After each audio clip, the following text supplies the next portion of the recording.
The industry as a whole is quite scared at the moment. They're not scared about whole of home. They're scared about 7 stars. They're scared about 7 stars because 7 stars is not like 6 stars. I'm not saying it's hard, but to get to 6 stars, a designer could pretty much do any design that they wanted. If it didn't get to 6 stars, they give to a thermal performance assessor right at the very end of the process. The assessor at that stage, if it's not already at 6 stars, they will just put in as much insulation as can fit into the cavities. If it doesn't get to 6 stars, then they'll start going around double glazing windows, and they'll double glaze enough windows until it gets to 6 stars, and then they will stamp it and give it back, and everyone's happy. Not necessarily except the client who all of a sudden has a bill. Yeah, that's for right. Yeah, I was going to say not yeah. necessarily a cheap way to get to 6 stars. But that approach is not necessarily always going to work. If you've got a home that's struggling to get to 6 stars now, and it's already double glazed, then the thermal performance assessor is out of options at that stage.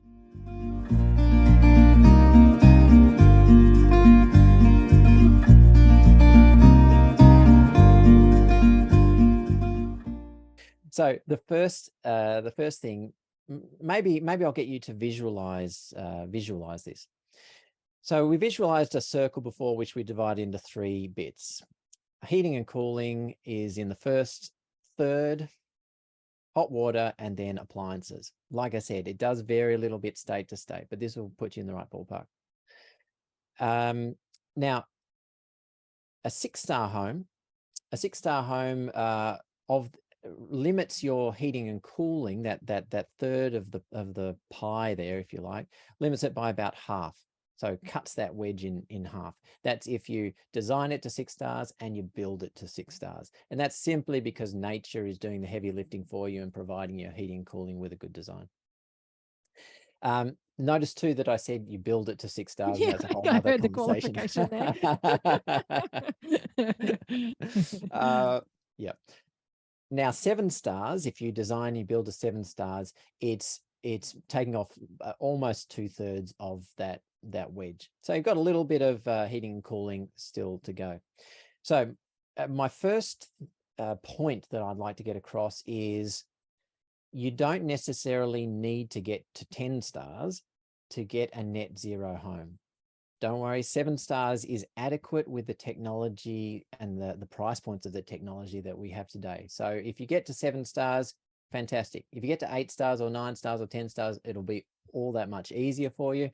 And no doubt you'll probably have a nicer experience inside the house, but don't stress if you just get to 7 is my point here. Now, the next thing that you want to do, once you've got your 7-star home, you're choosing your heating and cooling. And if you go back and listen to what I said on my first time that I was on this show, I spoke about heat pumps, and reverse cycle air conditioner is a type of heat pump. We sometimes call them split systems. They've got the indoor head unit and an outdoor motor, extremely efficient at what they do. In fact, as I explained there, they're more than 100% efficient. And some of them go up to 400, 500, or 600. The best are pushing 600% efficient. And as I said then, it sounds like I'm some sort of salesman for air cons here.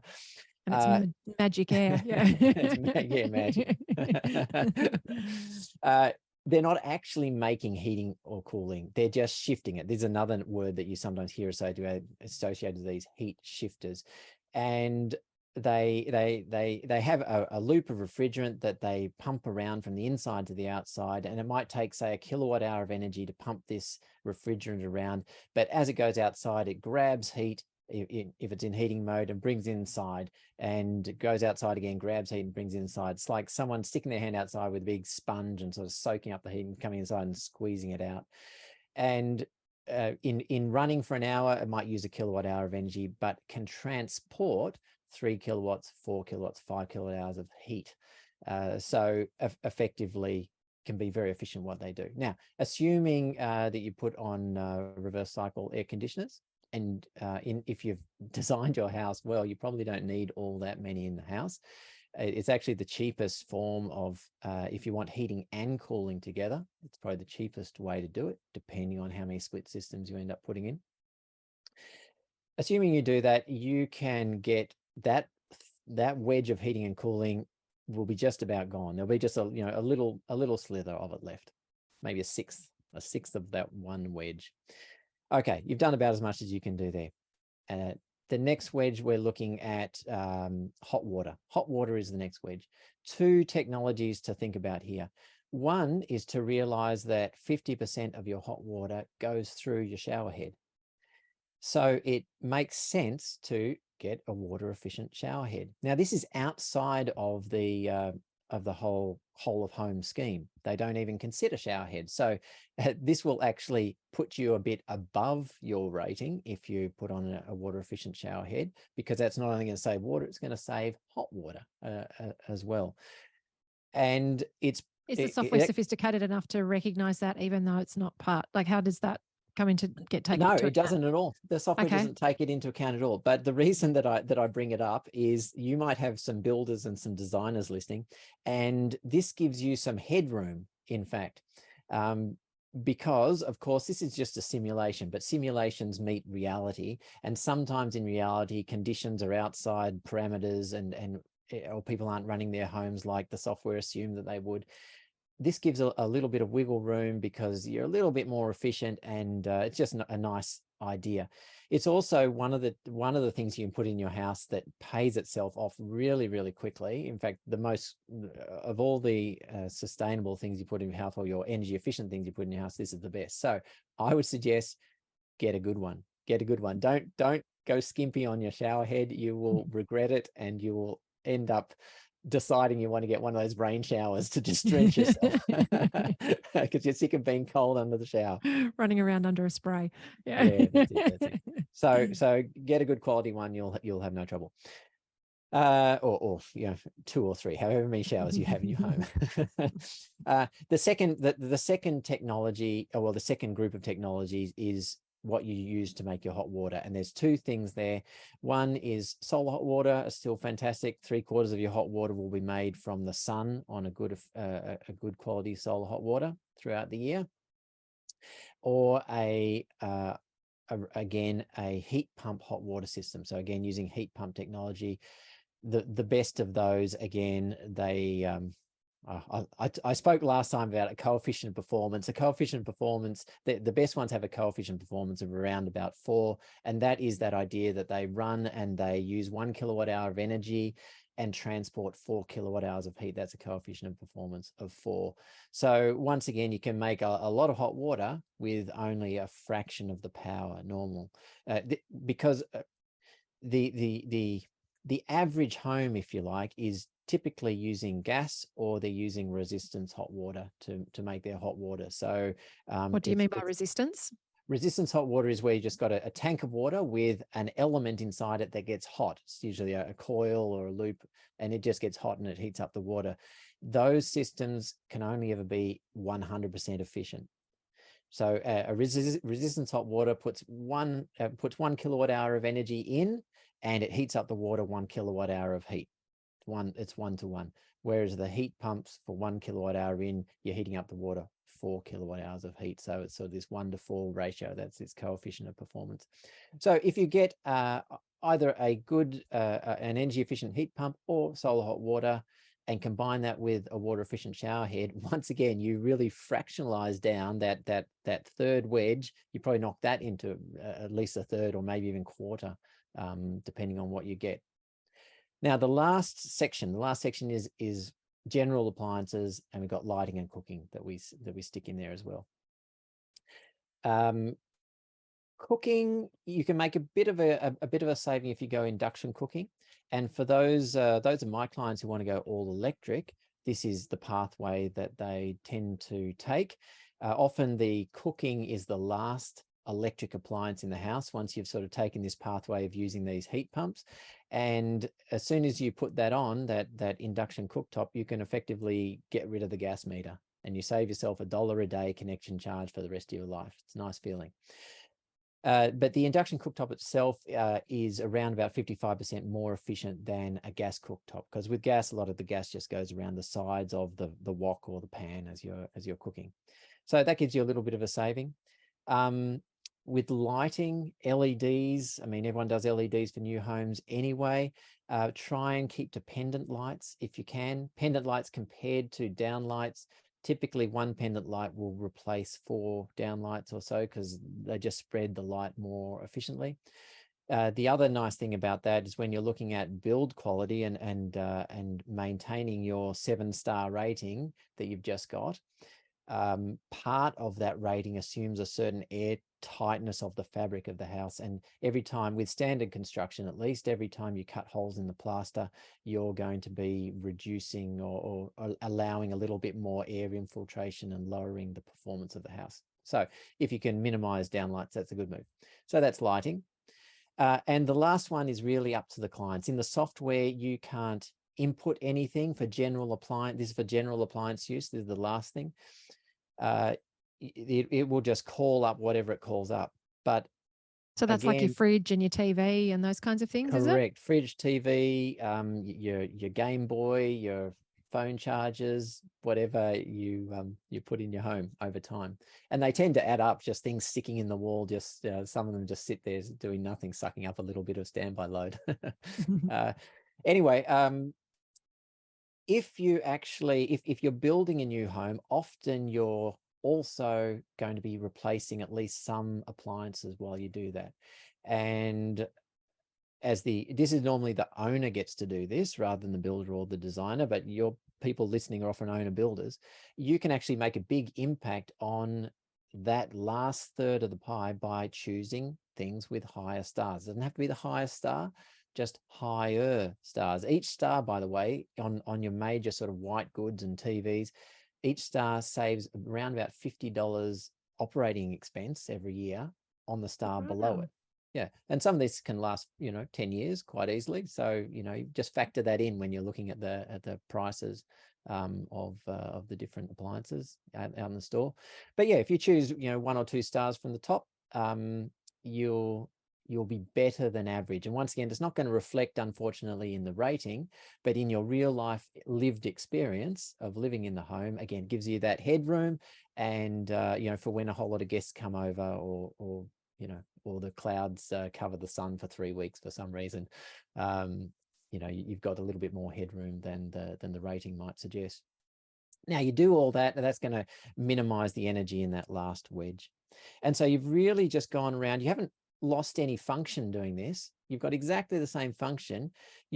All you're giving up is just the cost, because you don't need as much power, right? So you're giving up paying money to someone else. That's a nice feeling. And you're giving up the carbon dioxide that comes with paying that money to somebody. The last step, if you want to go carbon neutral or go net zero, let's call it net zero, is to put on photovoltaics. And if you take this approach, what you'll find is that somewhere between 5 kilowatts and 7 kilowatts for most families will be a break-even point for you. That is, you're producing as much power over the year as you are using. As you're drawing from the grid, you're putting the same amount back into the grid. So it's a net zero balance. Now, it might not quite be a net zero balance financially, because drawing power from the grid costs you 30 cents or whatever it is. Putting it back gives you 6 cents or 8 cents or whatever they deem you're worthy of. So if you just get to a net zero carbon balance, you're probably not going to be quite at a net zero cost balance. You probably need to put on a bit more if you want to get there. And in fact, the net zero on the software is a net zero money balance, in fact.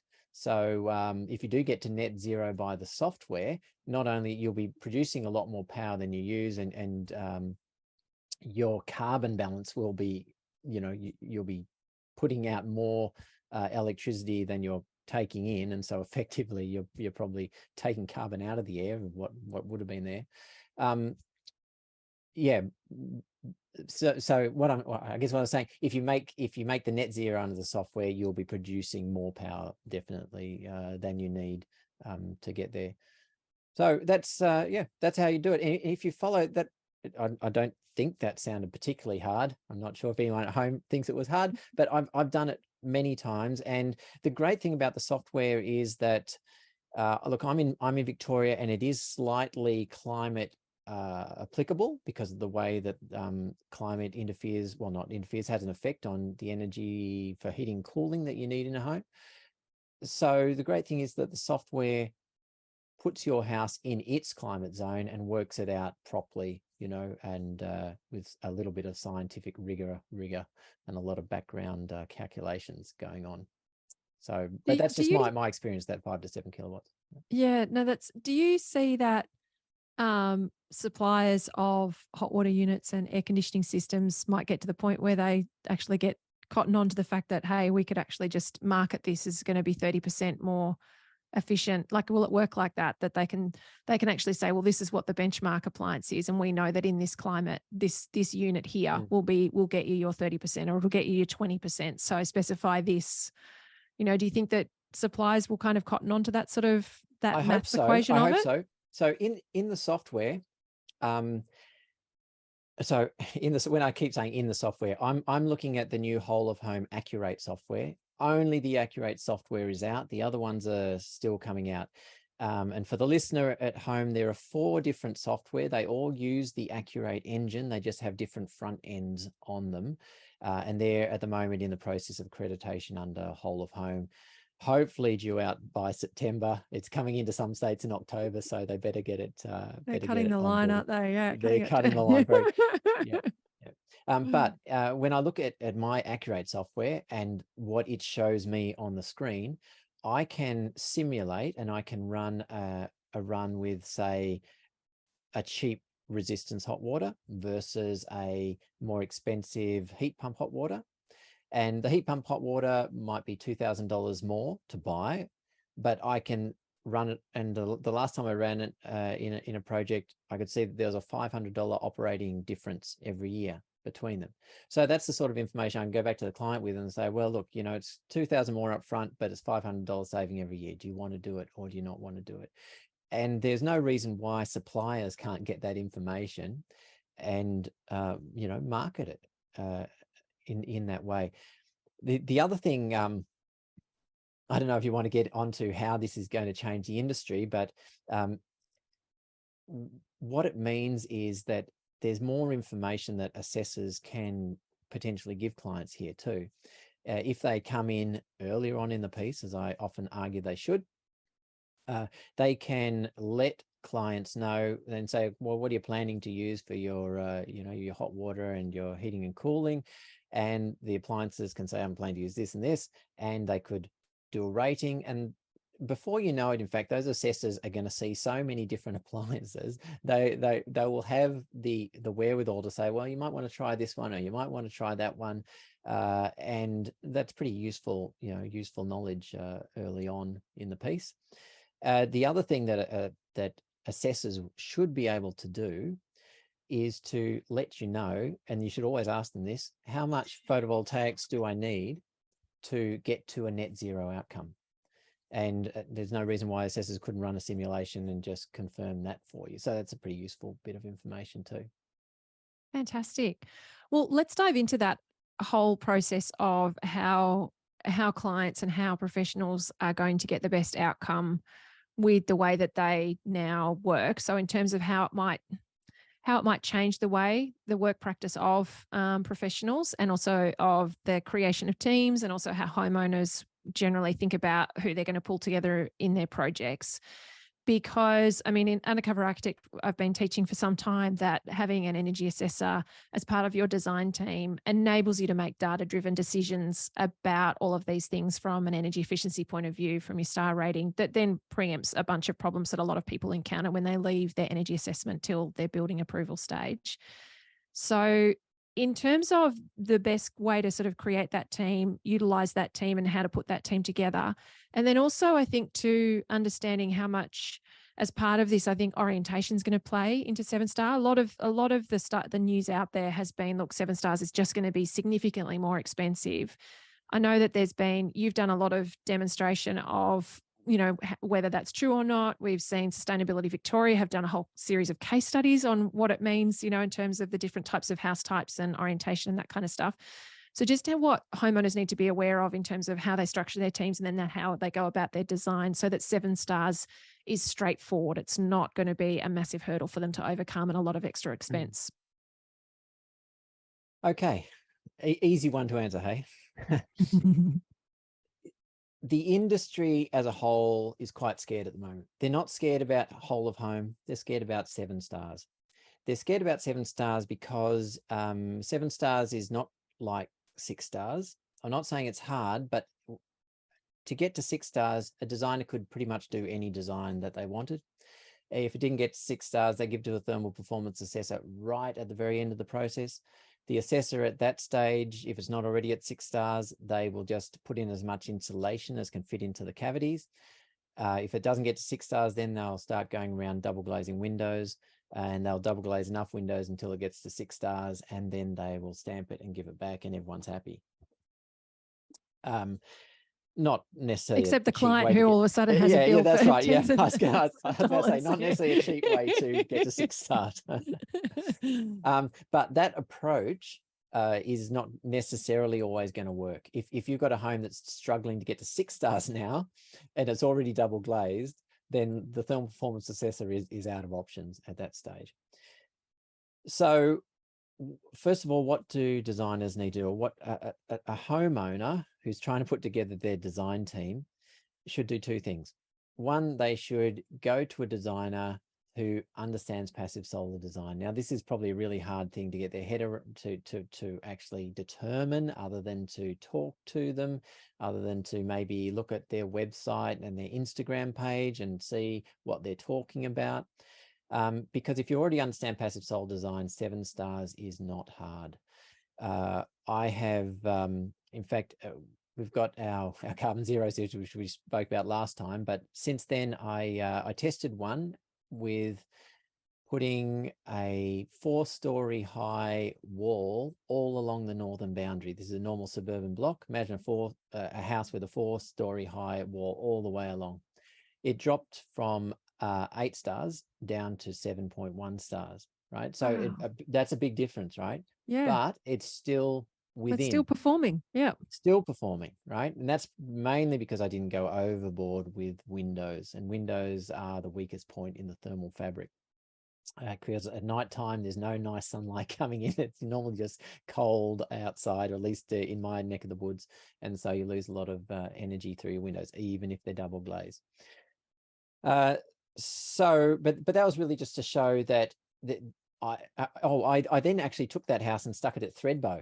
I stuck it at thread bow with a 4-meter high wall, and it actually went down to 6.9, I think, at that stage. And then I just tweaked a few of the windows, and it went back to 7.1. So that was about the worst case scenario that I could think of. Now, so I guess my point is, if you know what you're doing, 7 stars for the vast majority of sites is not going to be any issue at all. If you're a designer listening to this, I would suggest that you just check out your home. Or I've recently been working with Design Matters in the South Australian government, and we have a net zero builders, we're calling the net zero builders course, but the first module of that is all about high performance design and how to ace 7 stars. So check it out. That's free. I'll maybe give a link to you, Amelia. You can stick it on the website. In the resources. Yeah. So anyway, if you're a designer, just get your head around that. In fact, if you're an owner, watch that too, and then you'll know what to ask designers. That's one thing. Now, if you know passive solar design, all your designs will start around 7 stars just when you give them to a thermal performance assessor in that ballpark. If you want to get 8, 9, or 10 stars, there's one thing that you need to do. Now, I can tell you what it is, and I can tell you, listener out there, what it is, but you have to promise me one thing. You have to promise that you will tell everyone. You'll tell everyone. Love it. And it's this. Just, yes, exactly what Amelia said. Get the thermal performance assessor in at design concept stage. As soon as you have a design that you quite like, the designer thinks it's going to perform well, get the assessor in, they will give it a rating. Now, this does mean you're going to need to do 2 ratings. You need to do one at design concept stage, and then you're still going to need to do the final certification check, because no doubt slight things will have changed between your design concept and the final. But really, it's fantastic money. You know, it's really it's going to save you a lot of money, is what I guess I'm trying to say, over time, and just having a nicer lived experience in the home. And you can, and like I said before, you can ask them about the how much solar panels do I need to go net zero? Well, that might have an effect on design and how much roof space you work out with your designer. So yeah, get that done up front. And the reason I'm quite confident that has a huge impact on the design is last year, at Design Matters, we ran the True Zero Carbon Challenge. And the True Zero Carbon Challenge was a challenge where we paired up thermal performance assessors and designers to create a home that was as energy efficient as they could make it. And then we also include embodied carbon in that, minimize the embodied carbon. And the challenge was to put on photovoltaics onto the roof so that it would not only run the house, but produce more power than needed. And that excess power would go back to the grid and sort of offset the embodied carbon, a lot like our Carbon Zero series. But do it by 2050, which is the time when we're all supposed to be net zero by 2050. And in that process, we found that 7 stars was the low bar. None of the designs were anywhere near 7 stars. And just got a lot of feedback from the designers that was a really useful process. So yes, those are the 2 things for the designers. For the assessors, I think need to start seeing themselves as consultants and not seeing themselves as just certifiers. Because I think if you're seeing yourself as a certifier, in a few years' time, you're going to get left behind. Because if you're not a consultant, those assessors who become consultants, of course, they're going to be the one who also certifies at the end. They're going to take over your business. So you all better get out there and start learning how to do optimization of designs and to give that feedback.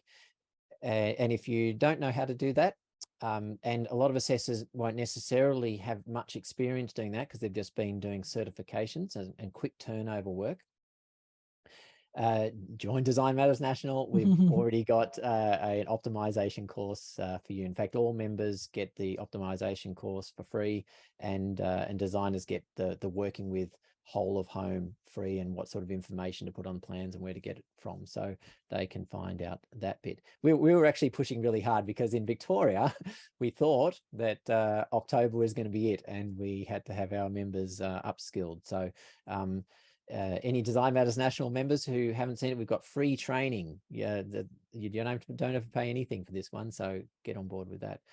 Yeah, it's fantastic, actually. It's one of the organisations that has been trying to educate industry compared to a lot of other industry organisations that have just been sort of quite scared. I know as an architect now, our CPD includes, we have to do a compulsory, previously we've just had to do 10 formal hours and 10 informal hours. Now we have to do, we've got those 10 formal hours, but we have to spend specific chunks of that on specific subject matter, and one of it is on the National Construction Code. Another one's on designing with country. So yeah, it's quite interesting to see how the Institute of Architects is shaping how we have to educate ourselves about these things.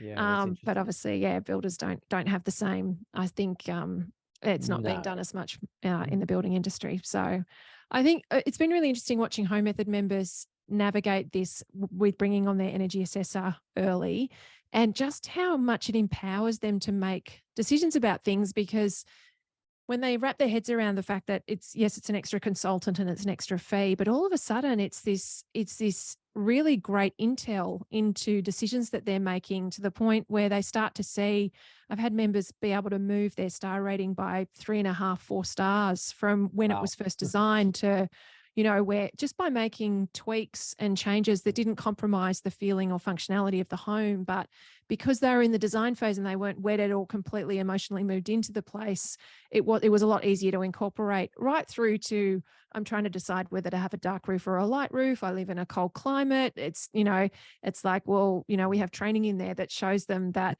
a dark roof might be the right choice, but you'll actually you'll if you look at the modeling, you'll see what the cost of a dark roof is going to be to you, even in a cold climate in those warmer months. And then you can make a call about whether that's going to matter to you. And if you're in a suburban area, and is that ambient heat going to be problematic, or if in a more regional area where it can be mitigated because you've got lots of landscaping around you and those kinds of things. So it's really, I love seeing how when homeowners have access to that data, it makes the design process feel a lot more certain. It doesn't feel like they're kind of guesstimating at what the outcome's going to be. They've actually got the ability to see through the modeling tool and then once it is that thing, once it's modeled, you can actually, when you're working with a good energy assessor, they can do that swap and change of, okay, we want to change that window to this, and we want to double glaze that side of the house, but not that side, and you can all of a sudden very quickly see what difference it makes. And it's just really powerful when you're trying to kind of navigate a lot of decision making through the design process. Yeah, indeed. You're speaking my language there, Amelia, 100%. Now, Jeremy, I'm just looking at the time. Are you okay to still keep going? Yeah, yep. Let's finish it off. Okay, cool. I should just finish before you ask any other questions. The last professional is the builder in this setup. And as we change to potentially a higher performance rating, it does involve risks for the builder. Because if you're the builder and you're now promising the owner a net zero home, or the owner's gone and got a design and the assessor says it's going to be 10 star or whatever it's going to be, and the designer says yes, you should be producing more power than you use, if your home ends up being cold and energy hungry, it's probably the builder that they're going to point at first from my experience.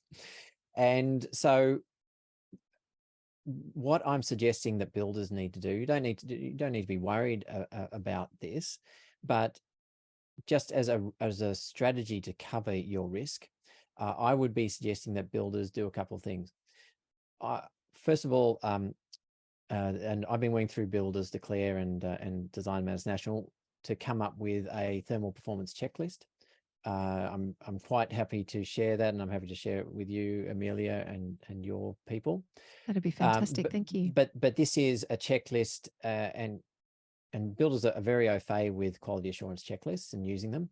And it's simply at each stage of construction what they should be thinking about with standard construction, just to pick up little points where buildings can fail, just to make sure things are done. And these are not extra things above and beyond code or anything. It's simply little things that make a difference. Things like before the cabinetry goes in, where you've got plumbing pipes penetrating through plaster, that they should have a bit of caulking around them so that they're sealed at that point. Just, small things like that all the way through the build.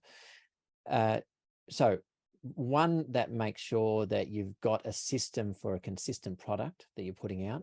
But two, if you're going through and ticking it, you've got a bit of evidence that you've done that work.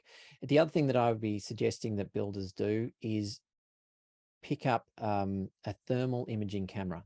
You'll be just amazed, and your listeners as well, homeowners should do this as well. You'll be amazed at the quick change in quality of work when I gave this to my project manager.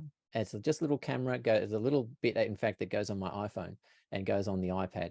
And all he needs to do is, when a new trade comes in, is show them this nifty gadget that he's got where he can see behind the plaster, and also explain that we're probably going to be getting a blower door test and we're interested in thermal efficiency. That's it. The contractor can put 2 and 2 together at this stage and knows, oh, this is a builder who's not just interested in the shine on the bench top at the end. This is a builder who's interested also in the thermal performance, and not only that, he can see behind things. And so that makes a huge difference. And I mentioned blower door tests. I'd be suggesting that builders get a blower door test. Doesn't matter if you're going for passive house or not. You need to know, or to be able to show, that your homes at least comply with the NatHERS assumption of 10 air changes, which is really high. You want to be above 10 air changes and ideally not too much below 5 air changes, just sort of sitting in that sweet spot for standard construction to still pick up most of the benefits of a reasonably tight home. Yeah, so the 10 air changes per hour is what NatHERS assumes in its modeling to achieve the star rating and the energy efficiency ratings. And then I recall you saying that what the National Construction Code's brought in, that if it's under 5 air changes per hour, then you need mechanical recovery ventilation. It's actually too tight to just rely on. Yes, they haven't quite brought it in. They've brought it in under a performance pathway. So if you're doing deemed to satisfy, no, it doesn't mention it there. But if you're doing a performance solution, which some of your clients may very well be getting to performance solutions, then you have to show that whatever you've done is tight but not too tight. And the 10 air changes per hour is just a rough figure for NatHERS. It actually does depend on what the assessor inputs into your building as far as gaps and cracks and extraction fans and that sort of thing. Yeah. Gotcha. Okay.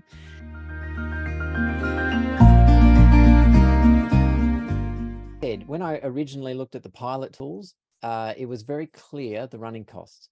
And as we know, small efficient homes are obviously going to use a lot less energy than a big efficient home of the same efficiency per square meter. And in the software itself, it still does break down the costs. Unfortunately, on the report, at least the report that I've seen so far, they've got the costs there, but they just give you a pie graph and they split up that pie graph into where the energy is going into which major appliance in the home, but they don't give you an overall total for the pie graph. So it does give you some idea, okay, this appliance is probably going to use more energy than this appliance of the total budget, but doesn't tell you what that predicted total budget is. I would probably be asking the thermal assessor just to have a quick look at it on the screen and see what they can tell you on that.